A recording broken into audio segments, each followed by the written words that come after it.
ቆይታችን የነበረን ቆይታ ይሄንን ይመስል ነበረ። ከኛ ጋር ስለነበራችሁ እንዴት ናችሁ? እንዴት አመሻችሁ? እላችኋለሁ። ዛሬ እንግዲህ እኔ ራሱ ሽንቴን ልለቀው ነበረ። እንዴት እንደሆነ አብሬሽ እንዴት እንደሰሩለት ማለት ነው። እንዴት እንደሰሩለት በቃ እምቢ አለ ማለት ነው። እህትየዋን ፈላ፣ እህትየዋን አከበረ። ሱከት እንዴ አሪ ተቀባ መሰለ እንዲ ቅቤ እኮ ነው የተቀባው።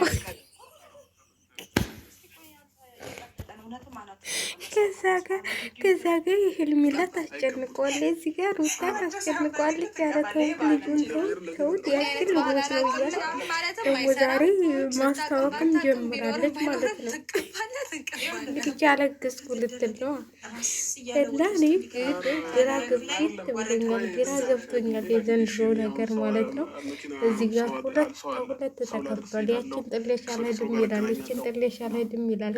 ቤት ነው አዘጋጅ ሲመጣ ጉድ እናደርገዋለን ማለት ነው። እሺ እንግዲህ ዛሬ ተከፍሎለታል ማለት ነው። ቅቤ ቀብተውት በቃ እንግዲህ ቤተሰቦቻችን በእርግጠኝነት የፕራንክ ይሳካልኛል ብዬ አስባለሁ። እንግዲህ ያው ሊያስቸግር ይችላል። በነገራችን እሱ ደንግጦ ነው የመጣው። በቃ ልጁን አመመው እንዴ ምን ሆነ? ሰላም ውድ የሩታ ቤተሰቦች እያለ በቃ ተደናግጦ መጣ። ከዛ ደግሞ አውቃ ደግሞ ወይኔ አስታወቀው ወይ አቀረሽ እያለች እሷ ደግሞ መጠራረግ ጀመረች። እሱ ደንግጦ አናቱ ሊልስለት እንደሆነ አላወቀም ማለት ነው። የወዚህ ከእንግዲህ ቅቤ እንዴት እንደገባችው ብቻ እንዴት እንደረደፈችበት ብቻ ወይኔ በሩን ሰበሩ። ዛሬ ምን ሆና ነው ሴት እንዴት እንደረደፈችበት ብቻ ነው የገረመኝ ማለት ነው። እኔ በጣም ነው ያሳቀኝ፣ በጣም ነው እንትን ያለኝ ማለት ነው። የቅቤው አቅማ አጠያይፉ አብርሽ ቅቤ እኮ አይደለም እና ያው ባህል ነው። ኧረ እንደዚህ አይነት ባህል የለም ሲላቸው አይ ባህል ነው ብለዋል። እንግዲህ ቤተሰቦቹም ቪዲዮ ሰርተዋል። በእነሱ ባህል በግ ተይዞ ምን ተብሎ ይከዳላሉ። ከሴት ቤት ትናንትና ተሰብስበን ሄደን ነበር ብለው ተደስተዋል። በቃ ጋሽዬ ራሱ በጣም ነው የተደሰቱት። እንግዲህ ቤተሰቦቻቸውም እየተቀላቀሉ ነው ማለት ነው። ያው አብሬሽ እና ሩታ አብረው መሆናቸው አይቀርም።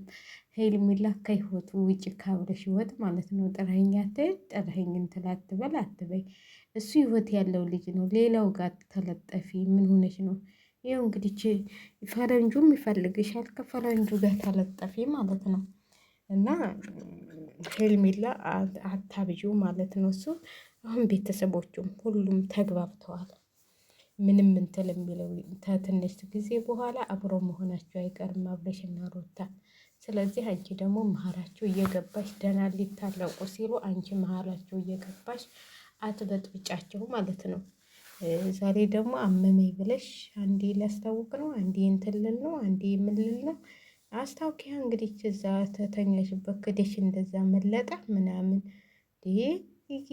እንዱ ጅል ሆነ እንደሱ በቃ አንዴ ቆርጣ ራሷ ነች አይደል ልሂድ ብላ ሄደችው። ከህይወት እወጣለሁ ብላ ወጣች። በቃ አለቀ። ምንድን ነው እንደዚህ አይነት መልፈስፈስ?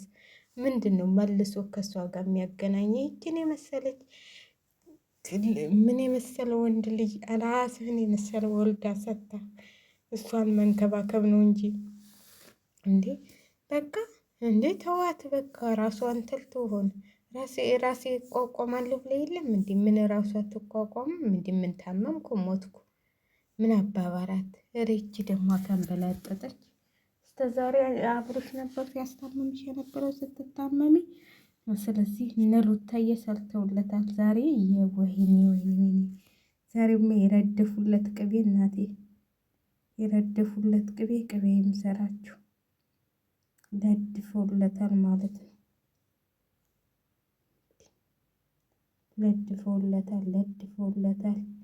ተረድፎለታል። እና በጣም የሚገርም ነገር ነው። ለማንኛውም አብሬሽና ሩታ እንግዲህ ፍቅራቸውን እያደሱ ነው ማለት ነው። በፍራንካቸው ጀምረዋል። ቅቤውን ምን እንደሚያደርገው ነገ ነው የሚያሳይ።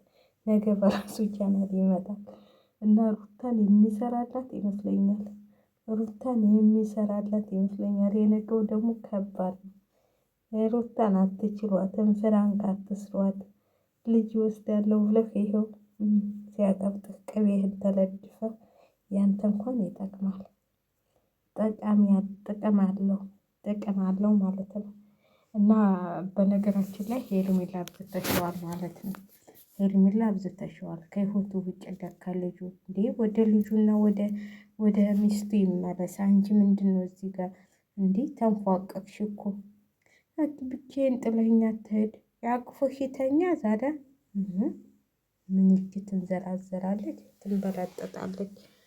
እንዴ ጉድ ፈላ ዘንድሮ። ኧረ ምን አይነት ልጅ ነች በእናታቸው። ሆ የሰው ባል መቀማት እንደዚህ በአደባባይ። ዘንድሮ ደግሞ እየባሰ መጣ። እግዚአብሔርም በጣም የሚከብድ ነገር ነው እየመጣ ያለው። ምን ሆኖ ነው ሴቱ አበደ እንዴ? ወንዶቹን እኮ እየቀማ ጨረሳቸው። ሴቱ ዘንድሮ ምን ነክቶት ይሆን? እኔ እንጃ ፈራሁ ነው የምላችሁ። ጉድ ፈላ። እውነትም እንትን የተባለው ነገር እየመጣ ነው። አንድ ወንድ ለ8 ለ10 ያገባል የተባለው እንደዚህ እየመጣ ነው። ጊዜው እየተቀየረ ነው። ተው ሰዎች ተጠንቀቁ። ሴቱ እኮ አበደ፣ አይና ወጣ። መድኃኒዓለም ለሴቱ አይና ወጣ እንዴ! አይና ወጣ። የሰው ባል እየቀሙ እኮ ተቸገሩ። ሴቶቹ ምን ሆነው ነው እንደ አይነ ውጥ ይታረጉ? በአደባባይ ደግሞ እኮ በአደባባይ የሰው ባል መቀማት፣ የሰው ባል አስገድዶ መድፈር ማለት ነው በአሁኑ ጊዜ የመጣው። እኔ ተጠንቀቁ ሴቶች፣ ባላችሁን ዝም ብላችሁ አትልቀቁ። ባላችሁን አትልቀቁ።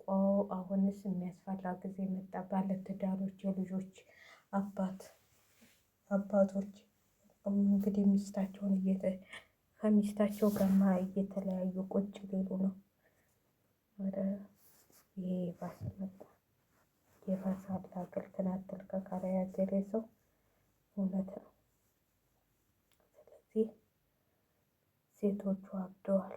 የሰው ባል እየቀሙ ነው። ስለዚህ ተጠንቀቂ ሩታን። ባልሽን አትተይ። ባልሽን ተበቃልሽ ያዥ። እውነቴን ነው የምላችሁ። ሴቱ አብደዋል። ጉድ ነው የሚባለው ዘንድሮ። እኔ እንጃ ስማ፣ እንደዚህ አይነት ነገር በጣም ነው የሚከብደው። አይን ማውጣት ማበድ ብቻ ሳይሆን አይን አወጡ ውልቅ አድርገው። የሰው ባል መሆኑን ረሱት እንዴ? ስለዚህ ተጠንቀቁ ሴቶች። እኔ አላውቅም። ወንዶች አሁን የቀላቸው እናት እያንኳኩ ና ወደኔ ማለት ነው። ግን እያንኳኩ ነው። ስለዚህ ተጠንቀቁ። ሴቶችም ወንዶችም ተጠንቀቁ። ባላችሁን አትተው። ባላችሁን አትስጡ። ጉድ ፈላ። እኔ አንድ እግዚአብሔርን የማመሰግነው እንደዚህ በራሴን በስደት ከሚያዞረኝ ነገር አንድ ባልትታችሁ መታችሁ ልጅ ጥላችሁ መታችሁ የመጣችሁ ወደ ስደት ጉድ ነው። አታገኙም። ባላችሁንም ልጆቻችሁን በቃ ሜዳ ላይ ነው የምታገኙት። እኔ እውነቴን ነው የምላችሁ። እኔ በጣም የምፈራው ነገር ማለት ነው ከልጅነቴ ጀምሮ የኔን አይነት ነገር ይዞ ልጄ እንዲያደግ አልፈልግም። ገንዘብ ተለለኝ ባልም አላገባም ልጅም አልወልድ ብዬ ነው ቃል የገባው ለራሴ ማለት ነው። ለምን መሰላቸው?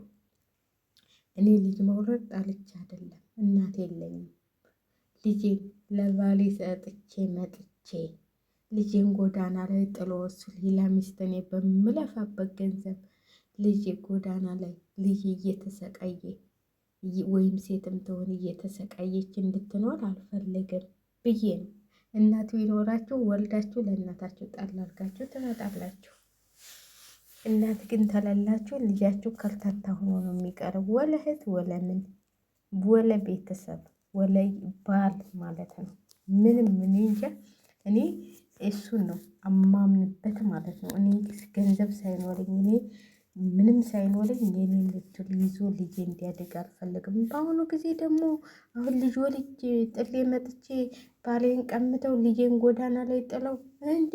ምን ነው እናንተ እንዲህ በጭንቀት ራሴ በጭንቀት ልሞተው ደግሞ እሱ ተጨምሮ ሲጨናነቅ ለኖር እኔ እህታችሁ እኔ አላደርገውም። እናቴ እግዚአብሔር ተሰጠኝ።